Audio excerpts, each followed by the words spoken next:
بلوچستان کے شہر کلات سے ہمارے گدروشیا پوائنٹ کے نمائندہ نائب اسرار مینگل کی رپورٹ کے مطابق لیویز فورس کلات کی جانب سے اشتہاری ملزمان کے خلاف کارروائیاں مسلسل بڑی تیزی سے جاری ہیں۔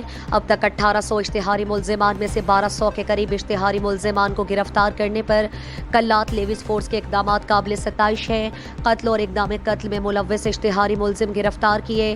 ڈپٹی کمشنر کلات منیر احمد دورانی کے احکامات کی روشنی میں اسسٹنٹ کمشنر کلات جہاں زیب بلوچ کی زیر نگرانی ایس ایچ او لیویز تھانہ Kalat Jan Muhammad Lango, additional S H O levies Kalat Abdulkarim Mengal, حوالدار علی نواز محمد حسنی نے، پندران لیویز چوکی انچارج حوالدار Muhammad Akram, constable Amir Abdulrehman, constable Aman Ullah, constable Riaz Ahmed, constable Agha Mahmood Shah, constable Ashiq Ali کے ہمراہ چھاپہ مار کر قتل اور اقدام قتل کے مقدمات میں ملوث نامزد مفرور اشتہاری ملزم محمد خان ولد عید محمد کو علاقہ کاٹیلی سے گرفتار کر کے لیویز تھانہ کلات لایا گیا۔